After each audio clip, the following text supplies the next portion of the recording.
ఏ మనిషి జ్ఞానానికి ఇప్పటివరకు అంతు పట్టనిది ఒక అద్భుతమైనటువంటి అంశాన్ని మధ్య వివరిస్తున్నాను. అంశం సుపరిచితుడైన అపరిచితుడు.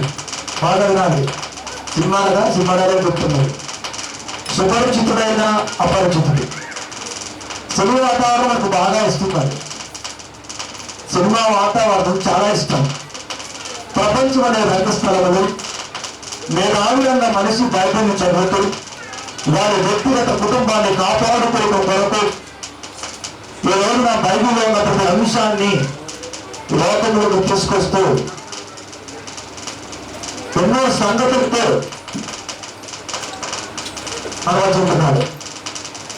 సుపరిచితుడైన అపరిచితుడు అనగానే, సుపరిచితుడు అంటే తెలిసినవాడు, సుపరిచితుడు అంటే తెలిసినవాడు, అపరిచితుడు అంటే తెలియనివాడు. కానీ ఇప్పుడు నేను మాట్లాడుతున్న అంశం సుపరిచితుడైన అపరిచితుడు. తెలిసిన వాడే తెలియనట్టుగా ఉన్నాడు అని దాని అర్థం. తెలిసిన వాడే తెలియనట్టుగా ఉన్నాడు. ఎవరికి తెలియదా? ఏ మేధావికి అర్థం కాదా? కనుకనే ఇది అనుకుంటున్నారు రోజున.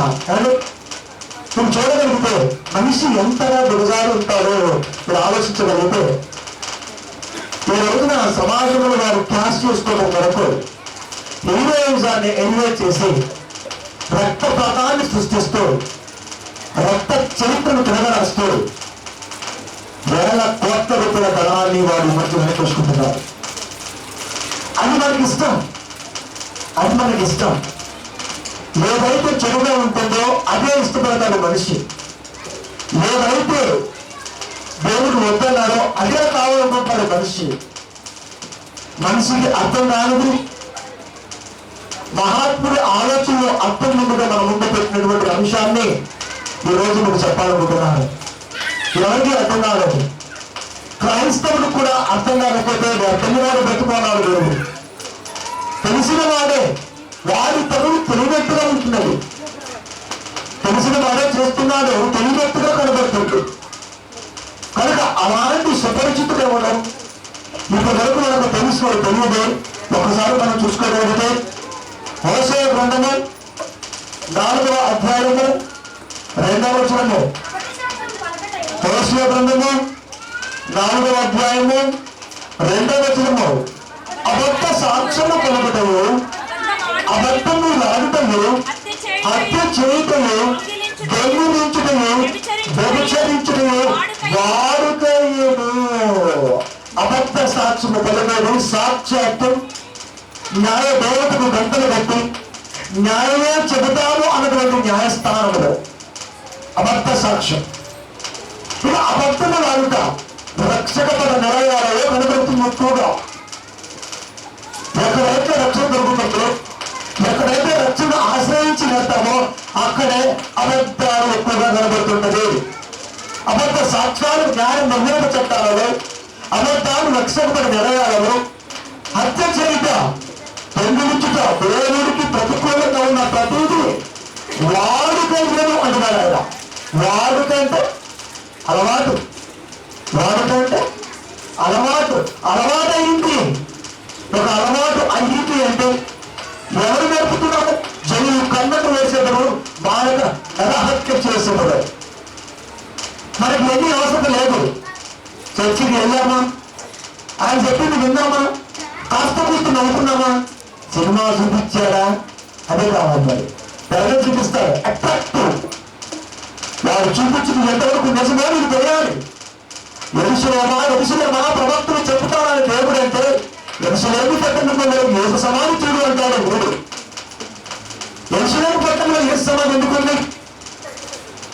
దావీదు మహారాజు కాలంలో దావీదు వంశాల జీవి పుట్టాలని అది ఎరుసలేములో ఉన్నాను కోరుకున్నాడు కనుక యేసు ఎరుసలేములో పుట్టాడు. అక్కడే ఉంది, ఇక్కడే ఉంది. యావత్ భూమిలో ఏముంది? తెలంగాణ ఏడ్చగానే మన మనసు ఉల్లాసం ఆడుతారు. పెద్ద స్క్రీను సినిమా ఇష్టం, చిన్న తీరుగా వేరేవు పునరదేవుడు మాట. శరీర వాతావరణాన్ని సంఘాల్లో కూడా ప్రవేశింపజేస్తూ వాస్తవాన్ని కప్పబెట్టి నువ్వు బ్రతుకు ఆలోచన సమాజంలో తీసుకొచ్చి ఇన్ని వాస్తవమైన సంఘటనలను మూసివేసి నిజం కాదా? నిజమే కదా. అబద్ధ సాక్ష్యము పలుకుతాయి. లేని వార్తను పుట్టింపకూడదు, లేని వార్తను పుట్టింపకూడదు. ఏదైనా సంఘ బోధకుల మధ్య లేని వార్త ఎక్కువగా ఉంటుంది. బైబిల్ లేదు అయినా చెప్పేస్తారు. బైబిల్ లేకపోయినా వాళ్ళు చెప్పేది నీకు అనుకూలంగా ఉంటుంది అంటే వాళ్ళు చూపించే పిక్చర్ చేసే నీకు ఇష్టం, అది నీకు ఇష్టం కాబట్టి లేని వార్త పుట్టించకూడదు. ఉన్నది ఉన్నట్టుగా లెక్కకున్నాడు దేవుడు. ఏమి చెప్పుతున్నాడో ఏమి వింటున్నాడో జాగ్రత్తగా చూడు. బ్రతుకు దిద్దుకోవాలిగా. ముగిసిపోతే అంతకు యాత్ర దేవుడు తీస్తే నీ బ్రతుకు ఏమవుతుంది 3 రోజుల్లో చెప్తాను. మరి ఇప్పుడు చెప్పాలి కదా, అక్కడ పెడుతున్నాం కాబట్టి అబద్ధ సాక్ష్యము పలుకుటము, అబద్ధ రాడుటలు, అర్హత చేయుటయు, దొంగి ఉంచుటయు, వ్యభిచరించుటయు అలవాటుగా మారిపోయింది. అలవాటుగా మారిపోయింది. అన్నాలు వేస్తున్నారు, మానగన హత్య చేస్తున్నారు. అలా అలవాటు అయిపోయింది. ఎవరు చేశారు ఈ అలవాటు? మీరు ఆలోచించగలిగితే ఎక్కడికి రా నీకు అలవాటు అంటే మరొకరి మీద చెబుతాడు. వారికి ఎక్కడా విడితే మరొకరి మీద చెబుతాడు. ఏ ఒక్కడైనా నేనే అని చెప్పరు. చివరికి ఇలా వెళ్ళుకుంటూ వెళ్తే ఎవరి మీదకి వెళుతుందో ఏ మనిషి చెప్పలేకపోయాడు. ఎక్కడిది అలవాటు? ఎక్కడిది అలవాటు? ముందు మరి ప్రోగ్రాం వచ్చాడు బాగా జ్ఞానాలు నేను ఇంట్రెస్ట్ చెప్తున్నాం. ఎలా మట్ట చేయాలో మీకు తెలియదు. ఇలా చేస్తే దొరకదు వాళ్ళు చెప్తారు. ఎలా చేసినా దొరుకుతావురా సోదరా. ఎందుకు తెలుసా? 2 పెట్టారు ఒంట్లో. 1 ఏళ్ళు ముద్ర, 2 వాసన. ప్రతి మనిషికి ఒక వాసన ఉంటుంది. ఖచ్చితంగా పసిగడతారు. ప్రతి మనిషికి ఒక వేలుముద్ర ఉంటుంది. ఒకరిది కలవదు. ఇలాంటి జ్ఞానం పుడతారని, ఇలాంటి వాడు లోపల ఉంటారని దేవుడు నిర్ణయాలు తీసుకొని ఈ 2 యావత్ ప్రపంచ పిల్లలు దేవుడికి అరమరుపు లేకుండా పెట్టాడు. అందుకనే ఎలా చేసినా దొరికిపోతాం. తప్పించుకోవడానికి ప్రయత్నించుకోవడం ఎప్పుడు కూడా అది దేవుడి ఉద్దేశం. ఎప్పుడు ఎవరు చేయిస్తున్నారో తెలియాలి. ఎవరు చేయిస్తున్నారు, ఉత్ప్రేరకాన్ని ఎవరు కలిగిస్తున్నారు. సంఘంలో కాపురికి ఎన్ని అవసరం లేదు, కానీ ఇక్కడ వాక్యం ఏంటో వాటర్ కనుక దంచేస్తాం అంతే. వేలాడులో పిల్లలతో కొట్టుకోవడమే. ఏం నేర్చుకున్నాం? సహనం ఎందుకు కోల్పోతున్నారు? ఎలా ఎందుకు మిస్ అవుతున్నా? దేవుడు బాధపడుతున్న మాట మొదటి వచనం Hosea 4:1. ఇశ్రాయేలు ద్వారా యెహోవా మాట ఆలకించుడు, యెహోవా మాట ఆలకించుడు. ఎక్కడికి యెహోవా మాట? బైబిల్ నిలబడతాయి. మరి బైబిల్ మాట అవసరం లేదు. పెద్దగా ఎవరు కూడా బైబిల్ చెప్పరు, విమర్శలు చెప్పరు. వాడికి వచ్చింది చెప్తారు, నోటు పెట్టి చెప్పారు అంతే. నోటుకు వచ్చింది చెప్పడం బైబిల్. రాయబడినటువంటి మాట బైబిల్ కదా. యెహోవా మాట ఆలకించుడు, సత్యమును కనికరమును దేవుడు గురించిన జ్ఞానములు దేశమందు లేదు, సత్యము లేదు, కనికరము లేదు. దేవుడు గురించిన జ్ఞానం అంతకంటే లేదు. సత్యము లేక కనికరము లేక దేవుడు గురించిన జ్ఞానము లేకపోతే వాడు పుస్తకమేరా వేస్తారు. సత్యం అనగా వాక్యము, కనికరం అనగా యేసుక్రీస్తు శాస్త్రితో మాట్లాడుతున్నాడు. తెలుగు 13 మత్తయి సువార్త చూడండి ఒకసారి. కనికరం అంటే చెప్తున్నాడట. మన పాపులు పిలవచ్చుకున్నారు, నీతి మంత్రులు పిలవరాలేదు. కనికరమునే కోరుచున్నారు కానీ బలుగు కోరడం. కనికరాన్ని కోరుచాడు. కనికరం అంటే ఏంటి? కానీ ఒక వ్యక్తి మీద కనికరం అంటే ఏంటి? నీకు అర్థం కాదు. ఎప్పుడెప్పుడు తెలుసా? నీకు సంబంధించిన వాడు, నీ భర్త, నీ కుటుంబీకుడు జైల్లో ఉన్నప్పుడు, కలిసిపోతున్నప్పుడు ఏ రాష్ట్రపతి, ఏ ప్రధానమంత్రి, ఏ ముఖ్యమంత్రి మెచ్చి ఒక రోజు రిలీజ్ చేస్తారే, అది కనికరం అంటే. అది కనికరపడటం అంటే ఒక వ్యక్తి మీద కనికరపడటం. నీకు దూరంలో ఉన్నటువంటి వ్యక్తి మీద దేవుడు వాక్యం కనికరపడటం, అది కనికరం అంటే. కనికరము దేవుడు గురించిన జ్ఞానము. మనకు దేవుడు గురించిన జ్ఞానం ఎక్కడుంది? మనకున్న జ్ఞానం అంతా మనదేనా? మన మేనతుడు, మన మేనమామడు, మన బాబాయుడు, అందరిది అదే కదా. అందరిది అదే కదా. దేవుడు గురించిన జ్ఞానం దేశమందు లేదు. గురజాల అప్పారావు చెప్పారు, దేశమంటే మట్టి కాదే, దేశమంటే మనుషులే. అదేలా చెప్పరా? దేశం అన్నారు. సృష్టికి సువార్త అనగానే సృష్టిస్తున్నాడు. అందుకని చెట్లకి పుట్టుకు చెప్తారు అయ్యారు వాక్యం. సృష్టి అంటే నువ్వురా సోదరా. దేశం అంటే నువ్వు. నీలో లేదు, సత్యం లేదు, కనికరం లేదు. దేవుడు జ్ఞానం లేదు. ఏ సంఘంలో జ్ఞానం ఉందో చూడాలి మనకి. ఎక్కడుంది జ్ఞానం? ఎక్కడుంది జ్ఞానం? యేసుక్రీస్తు వారు కొట్టిన దెబ్బ తలంపుల మీద, యేసుక్రీస్తు వారు మాట్లాడే మాట పడవలసి తలంపుల మీద. తలంపుల్లో దేవుడు ఆలోచన నిలబడగలిగితే ఖచ్చితంగా మనుషులాగా బ్రతుకుతాడు. తలంపులు లేకపోతే కష్టం కదా. దేవుడు కూర్చున్న జ్ఞానము దేశమందు లేకపోవడం చూసి యెహోవా దేశ నివాసులతో వ్యాజ్యమాడుచున్నాడు. వ్యాజ్యం అంటే కోర్టులు జరిగింది. బాగా చూడాలి మరి. కోర్టులు జరుగుతుంది. లాయర్కి మరొక లాయర్కి ఒక ముద్దాయిని మధ్యలో పెట్టుకొని మాట్లాడుతున్న విధానంలో మాట్లాడుతుంటే ఏది కరెక్ట్ తెలుసుకోవడానికి అయ్యగారికి పట్టే సమయం వాయిదాల పేరుతో సంవత్సరాలు. ఒక జడ్జి అంత సాధారణంగా నిర్ణయం తీసుకోలేదు. ఏది చెప్పేది బాగానే ఉంటుంది, ఆయన చెప్పేది బాగానే ఉంటుంది. ఎందుకు? ఏది బాగుంది? ఏది బాగుంది? బేస్త కోరుతున్నారా? ఏది బాగుంది కనుక వాయిదా అన్నాడు. ఎందుకున్నారు?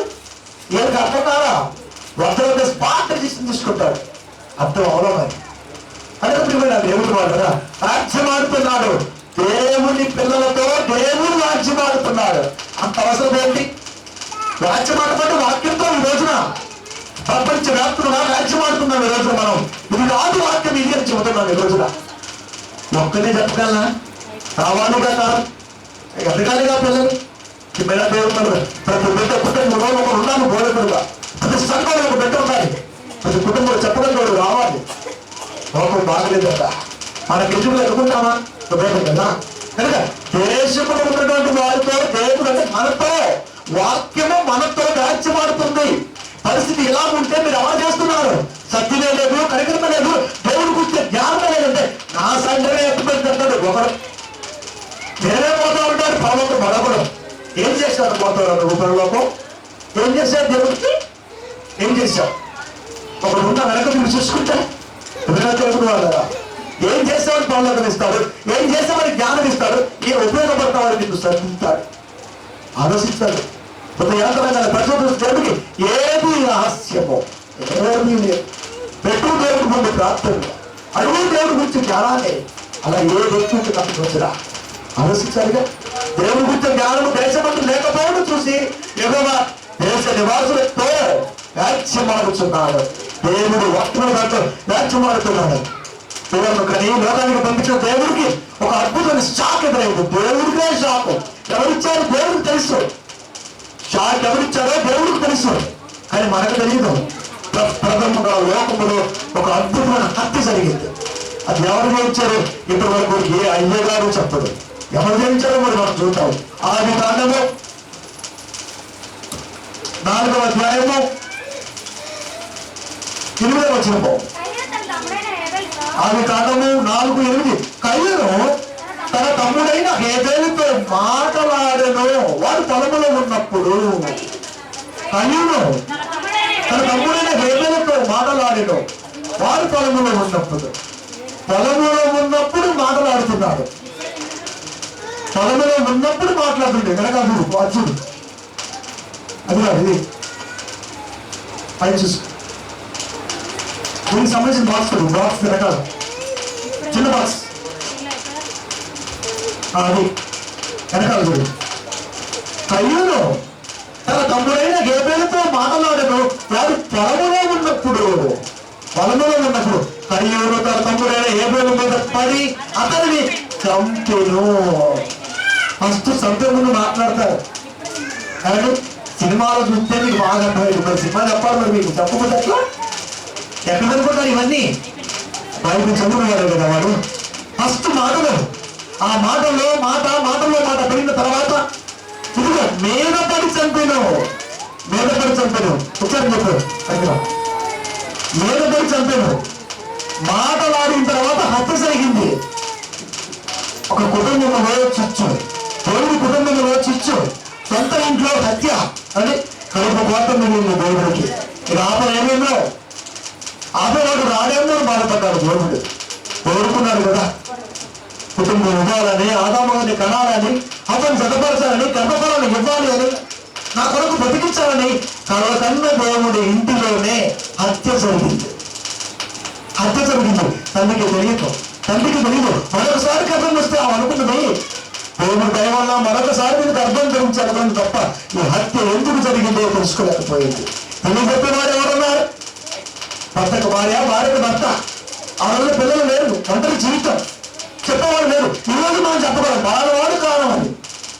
మరి ఆ రోజున లేరుగా చెప్పేవాడు లేరు అని ఆ రోజు నిర్ణయించుకున్నారు.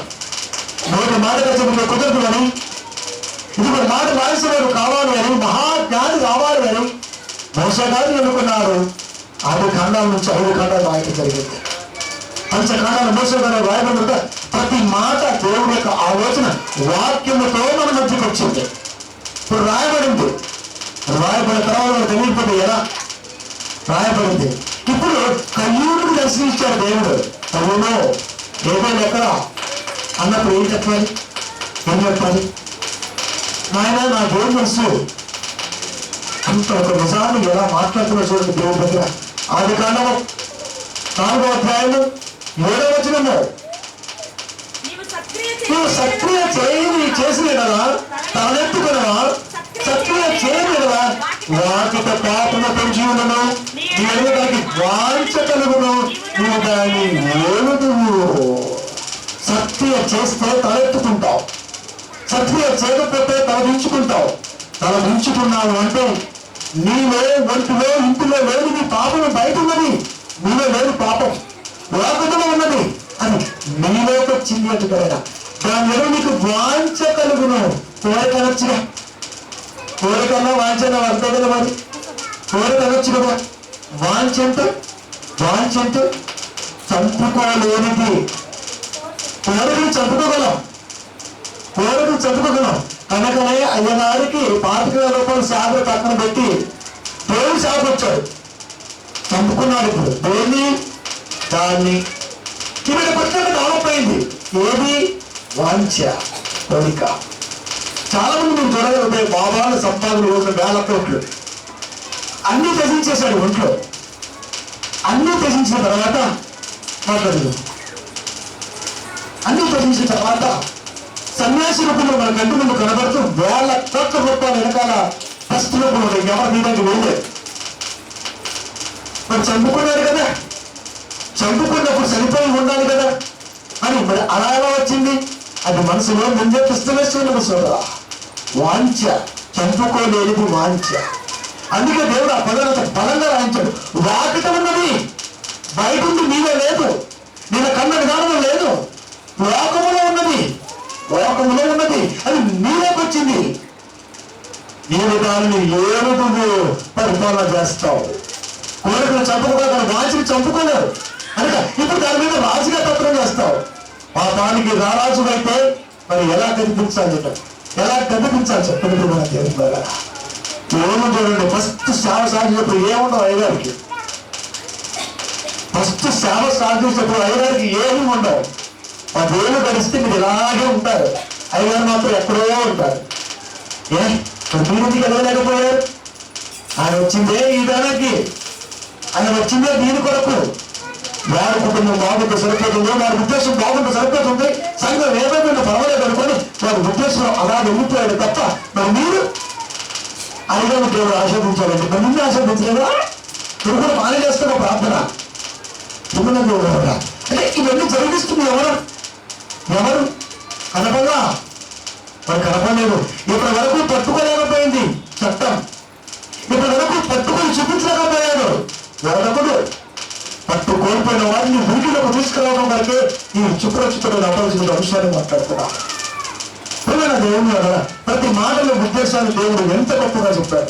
వాకిట పాపను పెంచి ఉండున్నారు, నువ్వెల్ల దానికి వాంఛ కలుగును, నువ్వు దాన్ని ఏలుతావు. వాంఛని ఆడతావు, కోరికను మాత్రం అందుకుంటావు. వాంఛని ఆడతావు. Straight forwards launch to class.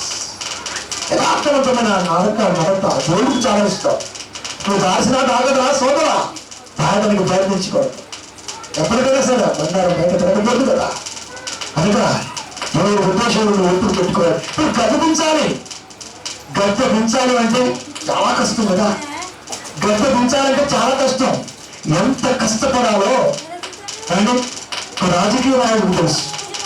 ఎంత కష్టపడితే సంఘాన్ని వాటిలో నింపాలో అయ్యగారికి తెలిసినా చెప్పరు, జ్ఞానం చెప్పరు. రెండు అందుకు ఏడుకొందరు మాట్లాడతాడు. జ్ఞానము లేని మాటలు చెప్పే ఆలోచన చూస్తున్న వీడెవరు? జ్ఞానం లేదు. వినడానికి బాగుంటుంది, నిజానికి బాగుంటే బాగుంటుందా సోదరా? తినడానికి బాగుంటుంది బెల్లాడు పప్పు, అందుకే తింటాం. అలా ఏమవుతుంది? వెళ్తుంది ప్రాణం. ఇది కూడా అలాగే ఉంటుంది కదా. అలా కాదు దేవుని వల్ల. కనుక ప్రతి బిడ్డలు పుస్తకాలు సంఘానికి వస్తున్న ప్రతి బిడ్డలు నువ్వు ఫస్ట్ ఇవ్వవలసింది ఏంటంటే 66 పుస్తకాలను సారాంశాన్ని రంగురించి చెప్పాలి.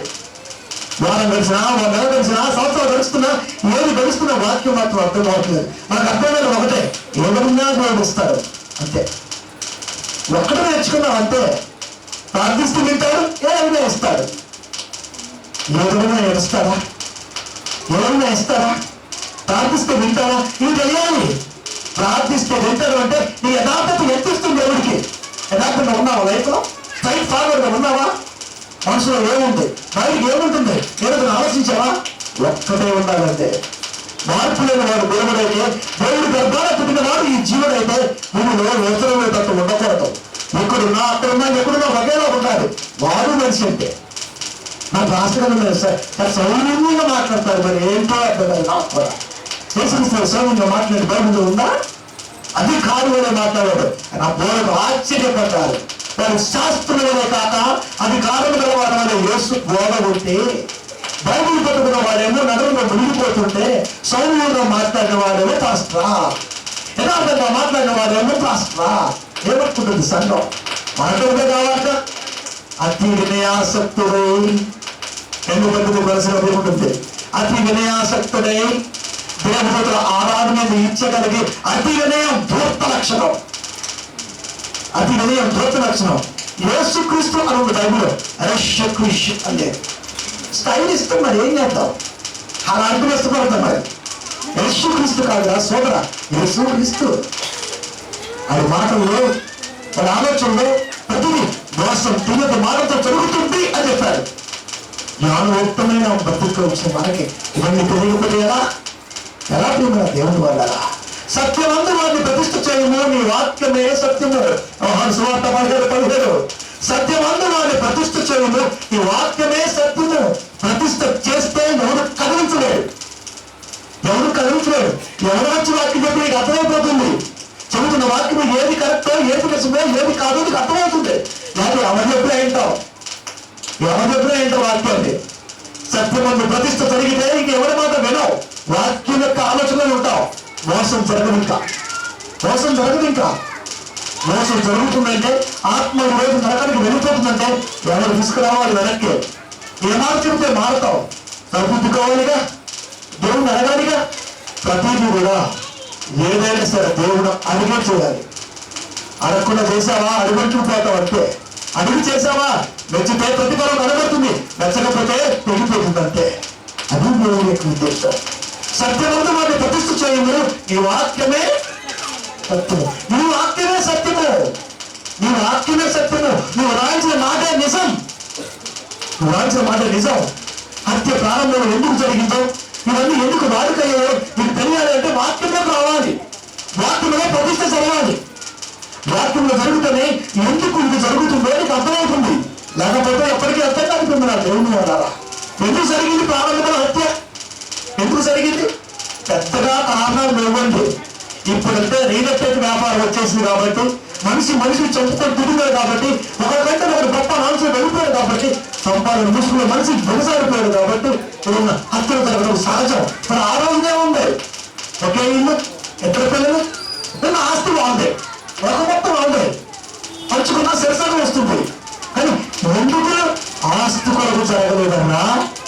మద్దతు ఎప్పుడు ఆస్తి కొరకు జరగదు. అనుకుంటారు ఆస్తి కొరకు అని కాదు. దేవుని గురించి తెలుసా? వ్యవహార రాష్ట్ర మొదటి పత్రిక 3వ అధ్యాయము 12వ వచనము. వ్యవహార రాష్ట్ర మొదటి పత్రిక 3:12 మనము కయ్యూని వంటి వారమై ఉండరాదు.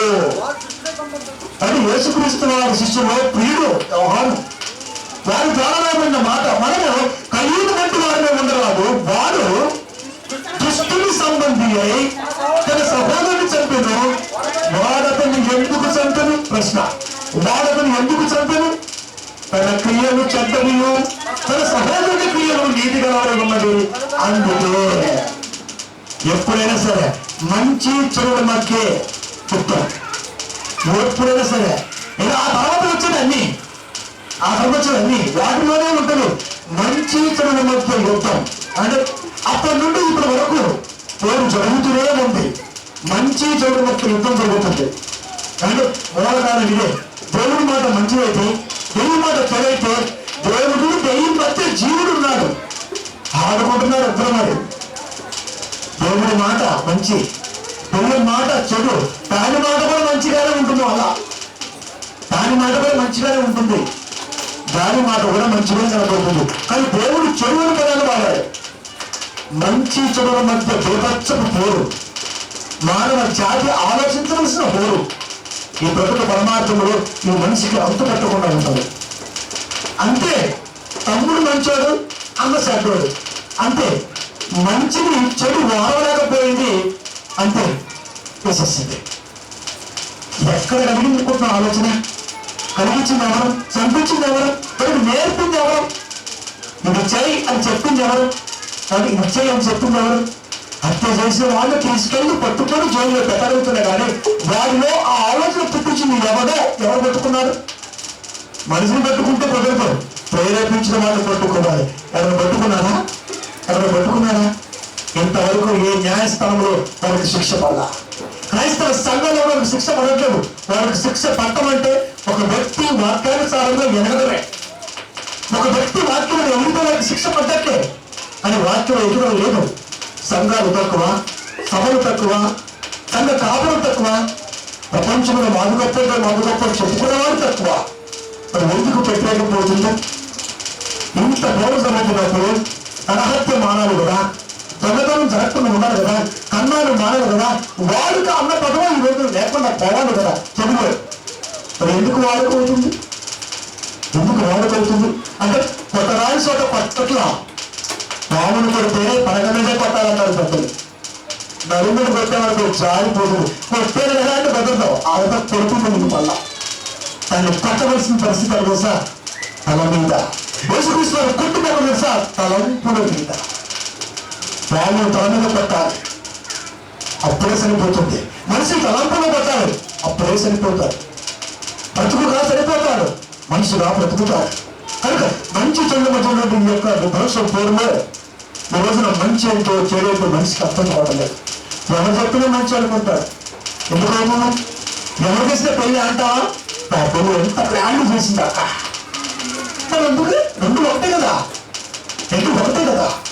అని ఇక్కడ చెప్పిన విధానంలో బ్రాండ్ కనపడుతుంది. అనుకోవడం దేవుడు కాదా? దేవుడి ఉద్దేశం ప్రతి వ్యక్తి కూడా నేర్చుకోవాలి. వారి గురించి తీసుకొస్తున్న ఆలోచన యోహాను సువార్త 8వ అధ్యాయము 44వ వచనము. యోహాను సువార్త 8వ అధ్యాయము 44వ వచనము. మీరు మీ తండ్రి అపవాది సంబంధులు డైరెక్ట్గా చెబుతున్నారు యేసుక్రీస్తు వారు.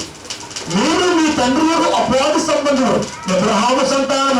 అబ్రహాము సంతానం అయితే ప్రవక్తను చంపరు, మీరు చంపారు. ఎక్కడిది చంపడం అన్నది? ఎక్కడ? ప్రారంభంలో పడింది, ఆదాము కుటుంబంలో జరిగింది. ఇప్పుడు మీరు ప్రవక్తను చంపుతున్నారు, హింసిస్తున్నారు, రాళ్ళతో కొడుతున్నారు. అదేమంటే మోసే ధర్మశాస్త్రం అంటున్నారు. తప్పు చేసిన వాళ్ళు రాళ్ళతో కొట్టమని మోసే ధర్మశాస్త్రంలో మోసే ఎందుకు ఇచ్చారు అంటే మీరు ఎందుకే కాఠిన్యాన్ని బట్టి అన్నారు దేవుడు. మీరు ఎందుకే కాఠిన్యాన్ని బట్టి కాఠిన్యమైన దురాశ అభివృద్ధి యేసుక్రీస్తున్నారు. మీరు మీ తండ్రి అపవాది సంబంధము, మీ తండ్రి దురాశ నెరవేర్చబడుతున్నారు. ఆది నుండి వాడు నరహంతకుడై ఉండి, ఆది నుండి ప్రారంభ ఇప్పటి వరకు కూడా వాడు నరహంతకుడై ఉన్నాడు. వాడిని ఎవరు పట్టుకున్నాడు? కోపం వస్తుంది, కొడతాం. ప్రేరేపణ కలిగించింది ఎవరు? వాళ్ళని ఆలోచిస్తూ బాగుంటుంది. వాడిని ఆలోచిస్తే పాపము రాదు. వాడిని ఆలోచిస్తే ఈ రోజు మనిషి కోపపడేవాడు కాదు, దేవుడు దూరంగా ఉండేవాడు కాదు. అంటే ఒక విషయం జరుగుతున్నప్పుడు ఎక్కడి నుంచి జరుగుతుందో ఆలోచనకు రాకుండా పోయాడు మనిషి. ఒక విషయం జరుగుతున్నప్పుడు ఇది ఎక్కడి నుంచి పుట్టిందో ఆలోచనకు రాకుండా పోయాడు మనిషి. ఆలోచనలోకి రాకుండా పోతే మనిషి ఏం మారుతాడు? ఆయన ప్రార్థన మా ఆయన మారాలి, అయ్యగారు మారడం ప్రార్థన చెప్తే వినాలి. సత్యం అంటే ప్రతిష్ట జరగాలంటే రావాలి. రాలేని వాడికి వెళ్ళని హక్కు లేదు, వెళ్ళలేని వాడికి జాగ్రత్తలు హక్కు లేదు. రాలేని వాడి వచ్చి వింటే కదా, వచ్చి వింటే కదా. వినకుండా ప్రార్థన చెప్తే మారితే సంఘం స్థాపిక సంవత్సరాలు ఈ ప్రసరణ అవసరం లేదు. బంగారాలు ప్రార్థించదు రోజుకి పేతురు లాగో దావీదు లాగో 3 సార్లు 7 సార్లు. మరి ఎందుకంత శ్రమ? వేల రూపాయల ఖర్చు ఎందుకు పెడుతున్నారు? దాచుకుంటే లాగమా? దాచుకుంటే ఉండవా? ఏం దాస్తారా సోదరా? ఎక్కడ దాస్తావు? ఎక్కడ దాచినా నాశనమే. చిమ్మడ పోతాయి, కాలిపోతాయి, కుళ్ళిపోతాయి, మీకు కాకుండా పోతాయి. ఎవరు తీసుకెళ్ళారండి? ఎవరు తీసుకెళ్ళారు చెప్పండి? ఎవరు తీసుకెళ్ళగలిగాడు? కనుక దేవుడు ఆది నుండి వాడు నరహంతకుడు అయి ఉండు, వాళ్ళు పట్టుకున్నవాడు లేడు, ఇలా ఉంటాడని చెప్పేవాడు లేడు. ఈ రోజున దెయ్యపు ఆలోచన ఉంటూ నేను చెప్పగలిగిన సంఘం అంటూ ఉందంటే మందే దేవుడి గురించి ప్రార్థన మందిరాలు. దేవుడి గురించి చెప్పంటే నువ్వు డబ్బాలను వాగేస్తావు రాలేసి. దేవుడి గురించి చెప్పినా ఒక్కటి చెప్తావు. ఎందుకు? కనపడ్డగా. మరి కనపడ్డగా దేవుడు ఆయన అసలు ఉన్నాడండి అంట. మరి వాడు లేదా? వాడు లేదా? నీకంటే ముందు దేవుడి దగ్గర ఉంది వాడే, సేవ చేసింది వాడే, యజమాని మనసు గుర్తెరిగింది వాడే. నీకేం తెలుసు దేవుడి గురించి? దేవుడానికి తెలిసినంత గొప్పగా. దేవుడు ఏమనుకుంటున్నాడండి? ఏమనుకుంటున్నాడు? మీరు మీ తండ్రి యొక్క అపరాధి సంబంధులు, మీ తండ్రి దురాశ నెరవేర్చుకొస్తున్నారు. ఆది నుండి వాడు నరహంతకుడై ఉండి సత్యమందు నిలిచిన వాడు కాదు. వారి అన్ని సత్యమే లేదు.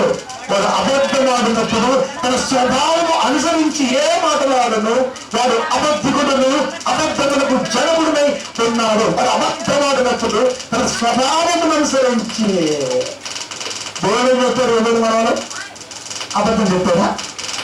చూశారు రాకండి. చూడండి, కంటికి రమ్యమైనది ఉన్నదే అన్నీ వినండి అని ఒక్కటి కనబడుతుంది మధ్యలో ఉంటే ఇది అంటుకోబడ్డాడు.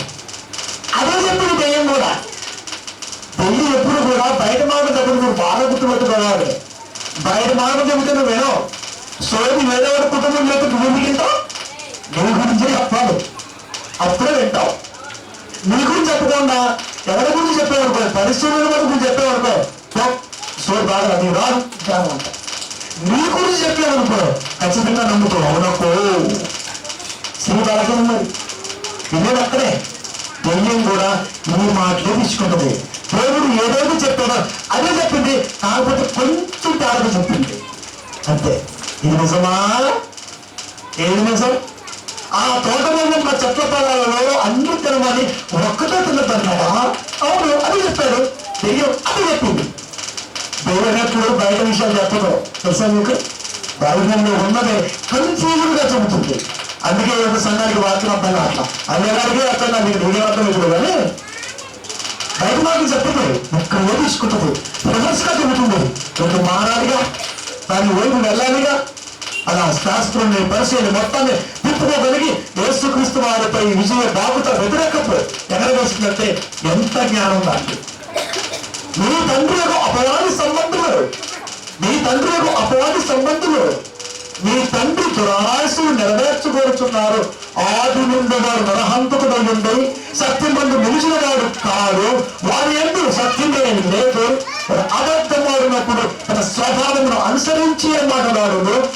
వాడు అబద్ధికుడు, అబద్ధములకు తండ్రి అయ్యా, అబద్ధానికి అయ్యా. అవును, అపవాది అబద్ధానికి అయ్యైపోయారు అపవాది. వారి మాటల్లో తీయదనం, శాస్త్రంలో క్రూరత్వం, ప్రేమ, పచ్చికపై విశ్వవలయం. ఎక్కడో కూడా మీరు నేరాలు ఘోరాలు ఎంత బాగా చూపెడతారు. మనకు ఇంట్రెస్ట్గా బాగా చెప్తున్నారు, ఎలా జరుగుతుందో చూపిస్తున్నారు. కానీ ఎవరు చేయిస్తున్నాడో చెప్తారా? ఎవరు చేయిస్తున్నాడో చెప్తారా? అని భౌతికంగా చూపిస్తున్నాడు మనిషిని. వాడి మీద ప్రేరేపణ కలిగి చూపిస్తున్నాడు ఎవడు? పచ్చికపై విశ్వవలయాలు, పచ్చికపై విశ్వవలయాలు. మనమే పచ్చికం, రెండు పచ్చికలు పెంచిన కాపాడి మనమే విశ్వవలయం. ఎవరు గుర్తుపెట్టుకున్నాడు? అబద్ధికుడు, అబద్ధానికి జనకుడు, అబద్ధానికి అయ్యాడు అయిపోయాడు దేవుడు వెళ్ళారా. కానీ మరి ఆపేది ఎవరు? ఆపేది ఏంటి? అని ఆపేది ఎవరు? ఆపలేదు కదా ఏంటి? చర్చికి వస్తున్న వారికి అనగా ప్రాయంలో ఉన్నటువంటి వారికి ఇది అర్థమైందా? ఎవరు కనిపిస్తున్నాడు? మనిషికి కోపం వస్తుంది, మనిషికి బాధేస్తుంది. బాధైనా కోపమైనా లోపల ఒకరు చెప్పలేదు చేయలేదు. సవాలు చేయమనండి. ఇతను మండపెడతాం, ఆ రోజు మండపెడతాను అని ఇతను మండపెడతాను. దూరం నుంచి చూస్తే ఇద్దరు కప్పేస్తే, దూరం నుంచి చూస్తే యాస్టీస్ ఉంటుంది, దగ్గరకు వచ్చి చూస్తే సేమ్ ప్రొడక్షన్ ఉంటుంది. పిలిస్తే ఒకరు లేస్తాడు, ఒకరు లేవడు. లేవని వాడిలో ఏంటండి చూస్తూ జాగ్రత్త. లేవని వాడిలో లేనిదేంటి? లేచిన వాడిలో ఉన్నదేంటి?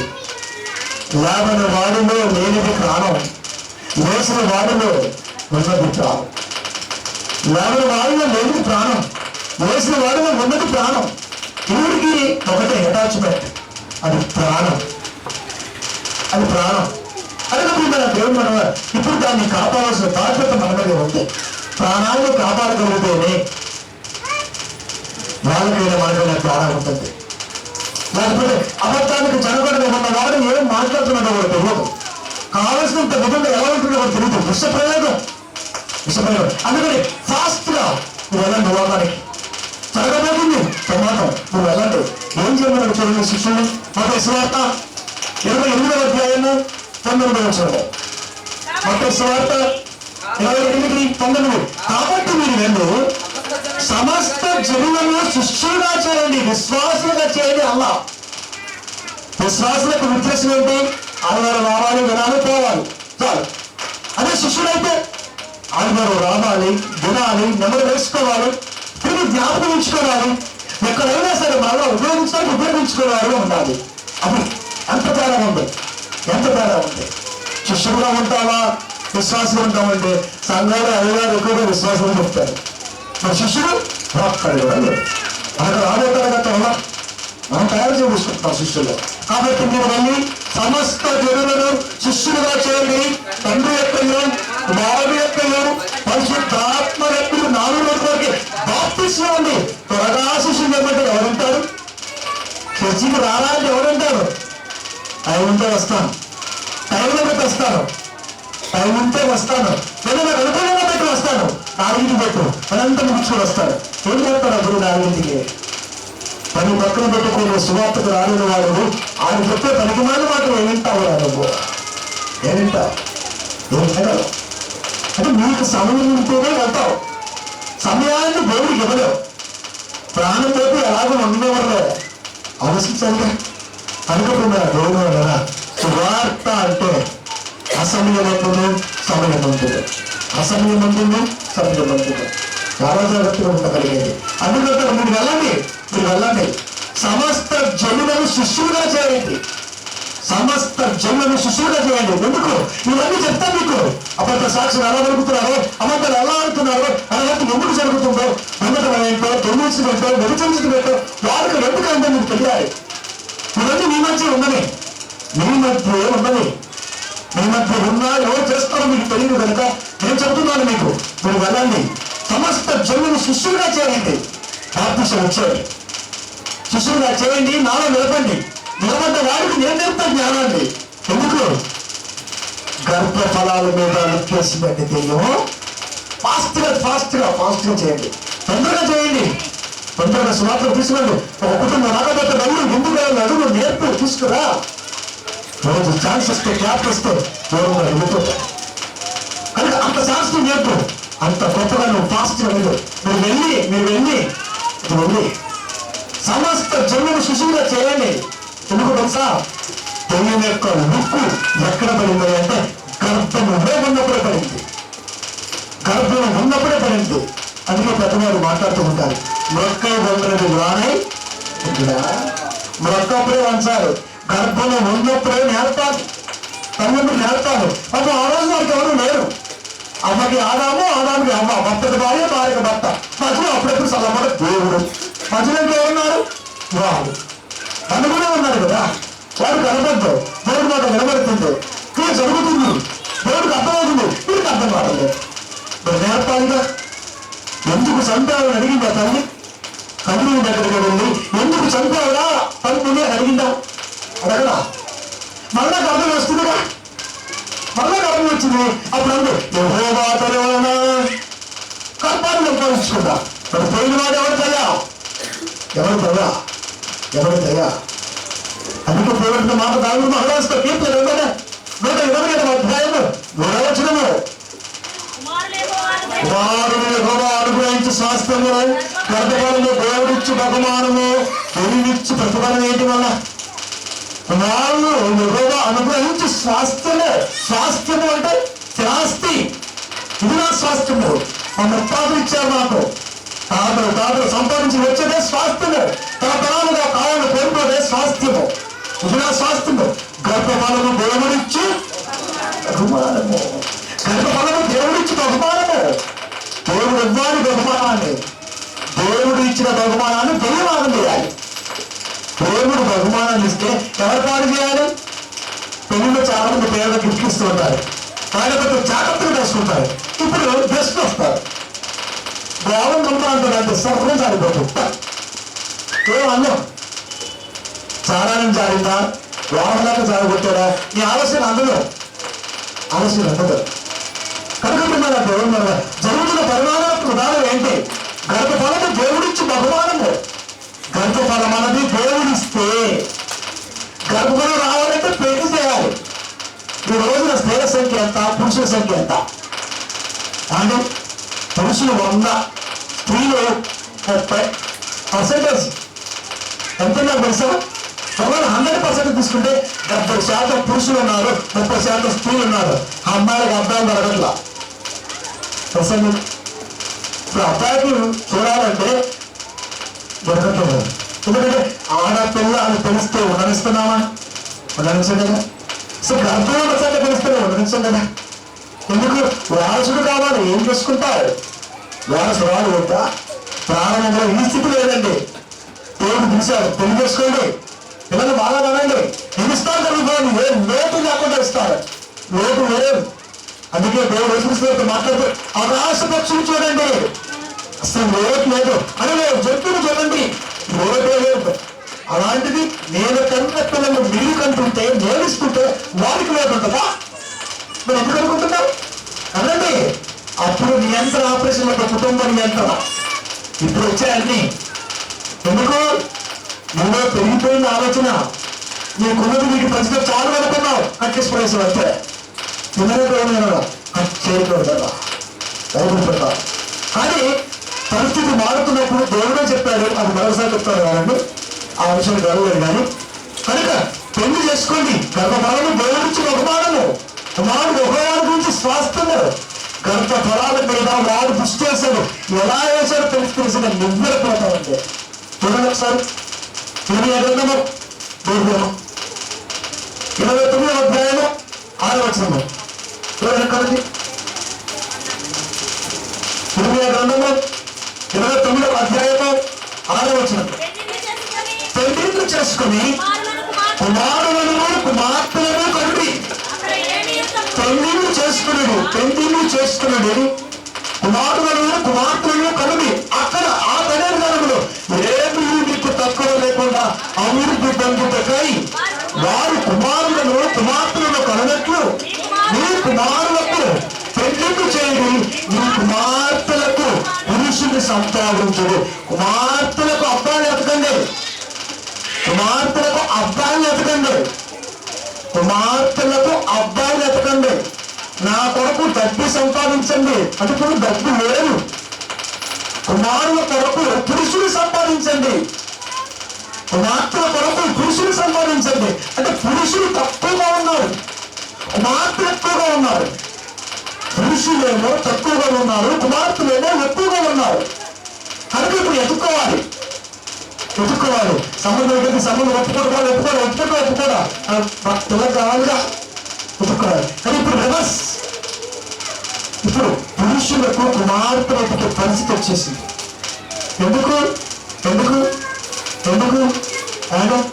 గర్భఫలము దేవుడిచ్చి బహుమానం అయితే ఆ గర్భఫలము దేవుడు బహుమానం లోకానికి రాకుండా నువ్వు చేయాలి. ఎలా చేయాలి? నువ్వే చేయాలి. గర్భఫలము దేవుడిచ్చి బహుమానం అయితే ఆ గర్భఫలము లోకానికి రాకుండా చేయాలి. నీకు అనుకూలంగా ఉంటే ఉంచుకోవాలి, లేదంటే తుంచుకోవాలి. ఉంచుకుంటావా తుంచుకుంటావా? ఎక్కువగా తుంచుకోవడం జరుగుతుంది. ఎందుకు? అమ్మ అయితే కష్టం, కట్టాలి వదిలేదా? అబ్బాయి అయితే వారసుడు కట్టలు కట్టం. అమ్మాయిలు లేకపోతే అబ్బాయి స్థితి ఏంటి? లోకంలో స్త్రీ మనుగడ సాధ్యం కాకపోతే ఏంటి పరిస్థితి? ఎవరు చేస్తున్నారు? చదువు లేని వారు కాదండి.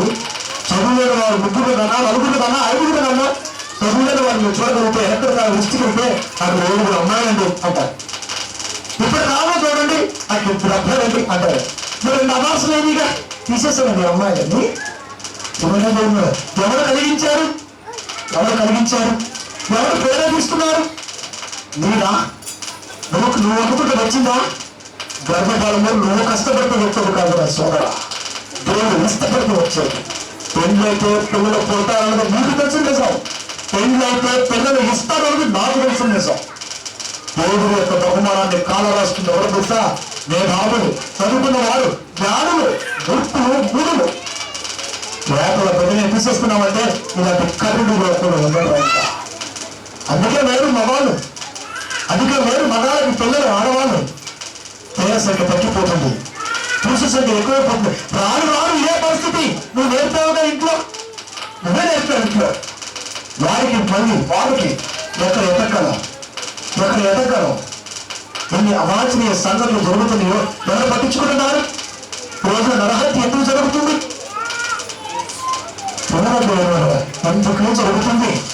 ఎందుకే జరుగుతుంది అంటే చెప్పారు విజయవాడ సాన్లో జనసాన్ చెప్పారు. అంటే లేక పుట్టింది అమ్మాయి, ఆ పైన ఉంచుకున్నాడు. సొంత ఇంటి వాడే తమ్ముడు ఆస్తి కొరకు ఆ తల్లిని చిరిగేశాడంటే సంతోషం. ఎలా వచ్చిందంటే సోదరుడు ఏమిచ్చిన శిక్ష ఒకేసారి చట్టాన్ని అంతే. ఏ పాలు వాళ్ళందరూ మండలికి నలుగురు నరికించి పడేశారు. బయట కూడా ఉంది. దేవుడి కొరకు ఆస్తి కొరకే సమస్త క్రియలకు ధనమే మూలం. మంచి చెడుల మధ్య. అందుకే ఇక్కడ ధనాన్ని సమకూర్చుకోవద్దు. అవసరానికి వాటికి సరిపోతుంది, అవసరానికి ఉంటే సరిపోతుంది. అది చెడు. చెడు అన్నది చెడు, ధనం అన్నది చెడు. మంచి వాక్యం అంటే కానీ అలాంటి వాక్యం ఉంటే దేవుని తీసుకోగలవు. ఈరోజు మనం అలాంటి వాక్యం వేరే కనుకనే గర్భఫలాన్ని తుంచేస్తున్నాం, తిరిగేస్తున్నాం. కాబట్టి మహారాజు గారి మంచి మాట కీర్తన రంగము 139 అధ్యాయము 16వ వచనము. నేను పెళ్ళమై ఉండగా నీ కన్నులను చూసను, నియమింపబడిన దినములలో ఒకటైన కాపములపై నా దినములను నీ గ్రంథములు రాసుకుంటావు. భార్య భర్త కలవకలే పిల్లలు పిండముగా లేకముందే, పిండముగా ఉన్నప్పుడే, ఇంకా ఆకారం లేదు, రూపము లేదు, మెత్తగా ఉన్నదండి లోపల. దేవుడు చూసుకున్నాడు రావాలి లోకానికి, వచ్చిన నిమిషాలు నా గురించి అందులో పనులే వాడే భారంగా నా కొడుకు ఉండాలి. ఎవరు కలగన్నారు? దేవుడు కన్నారండి. అడిగావా మరి? నియమింపబడిన దినములలో ఒక తల్లిన కాకములతో ముద్దగా ఉన్నప్పుడే ముద్ద అనేది ముందుకు వచ్చేంత వరకు ముద్దాడుతూనే ఉన్నాడు. లోపలే ఉన్నాడు బిడ్డ. రాసుకున్నాడు ఇలా రావాలి, ఇలా పెరగాలి, ఇలా ఉండాలి, ఇలా అనేక ఆత్మను కాపాడాలి అని. తల్లికి అర్థం కావాలిగా, కుటుంబానికి అర్థం కావాలిగా. రాసుకున్నాడు దేవుడు. బిడ్డ గర్భంలో పెరుగుతున్నటువంటి ఆ పిల్ల నా కొరకు రావాలని కోరుకున్నాడు. అమ్మాయి అబ్బాయి చెప్పట్లేదు,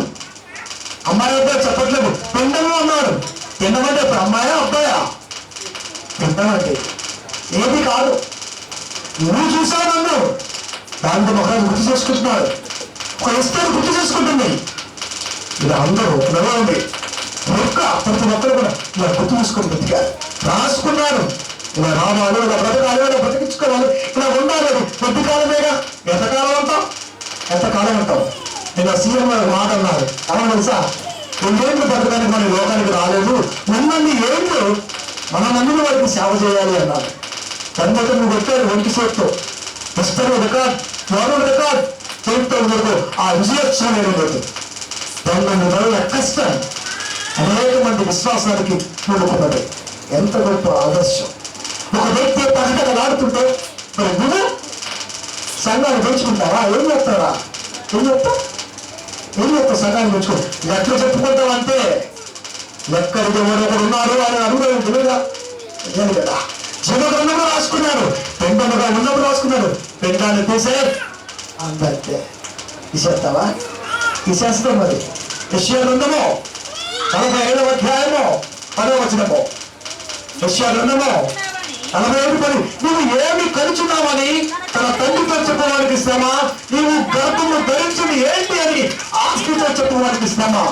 గర్భ పరీక్షలు చేయకూడదు. లోపల పెరుగుతుంది, అమ్మాయి చెప్పకూడదు. దేవుడు చెప్పలేదా? ఎప్పుడు అయినా చెప్పలేదా? వీడికేవచ్చు, వీడికి వచ్చిన ఒకటే. వ్యక్తికి రండి, శుభ్రంగా ఉండండి, మంచి బట్టలు వేసుకుని తినండి, పోండి. ఎందుకంటే ఏం చెప్తున్నాడు వాక్యం? ఎందుకంటే ఏం చెప్పగలవు? అప్పుడు నాకు చూపేసింది, ప్రారంభం హత్య జరిగింది, ఇప్పటి వరకు వాడుక అయింది. ఎవరు మార్చాలి? ఎవరవుతుంది? చర్చికి రావాలంటే ఎవరుకుంటున్నారు? విమల దేవుడు వల్ల పెళ్ళుగా ఉన్నప్పుడే చూసుకున్నాడు. లోపల నీ కొడుకు నీ కూతురు పెరగాలి, ఇలా పెంచాలి, నేను రాసుకున్నాను, వాక్యం చూసుకుంటే బాగుంటుంది అన్నాడు. ఇప్పుడు పరీక్ష హాలు తీసుకెళ్ళి అంటే నీకు కన్నులు ఏంటి, నీ గర్భంలో అమ్మాయా అబ్బాయా అది పరీక్ష చేసి అడగకూడదండి. అడిగావా అంతే, అది అడిగావా అంతే. ఎందుకు డాక్టర్ గారికి అర్థమైపోతుంటుంది ఏదో జరుగుతుంది అని. ఎదురైనా దేవుడు కదా 3,000 కొరకు 30,000 ఆపరేషన్ చేశాడు. ఒక అమార్సికి 3,000, 30,000 చేశాడు. 3 కోట్ల రూపాయలు సంపాదించాడు. చివరికి ఏమొచ్చింది తెలుసా? నీకు ఏమొచ్చింది తెలుసా?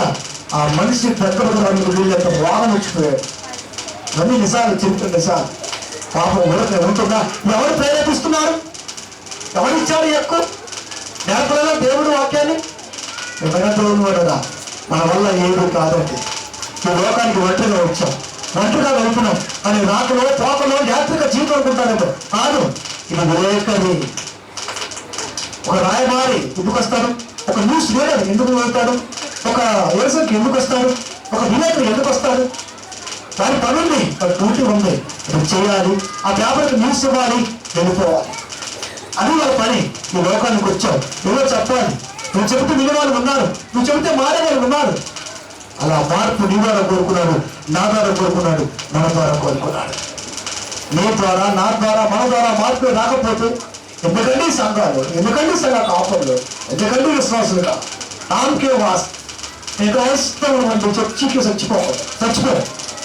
ఎందుకంటే పూర్తి చేస్తారు. వాడు పెట్టుకున్నాడు ఒక ఆఫరు, ఆ చర్చిలోకి వస్తే చచ్చిపోయేది డబ్బులు ఇచ్చేస్తాడు. ఒక రాజకీయ నాయకుడు ప్రవేశపెట్టాడు, ఒక సంఘ కాపుడు ప్రవేశపెట్టాడు. అంటే కొద్ది కాలం లబ్ధి పొందడం కొరకు చర్చికి వెళ్తావా? చనిపోతే పూర్తి డబ్బుల కొరకు చర్చికి వెళ్తావా? పుట్టినరోజుకి పొందే కేక్ కొరకు చర్చికి వెళ్తావా? దేవుడికి వెళ్తావు. ఆసరా భిక్షించి ఏం పెట్టాడుగా? అందిందా నీకు? వాడు పెడతాడు, అందిద్దా? ఆలోచించాలవా? ఇవన్నీ వ్యాపారం, వ్యామోహం, వాంఛ. యేసుక్రీస్తు వారు వాంఛ తెలుసా మీకు? ఆయన వాంఛ తెలుసా మీకు? లాస్ట్ మాట మత్తయి సువార్త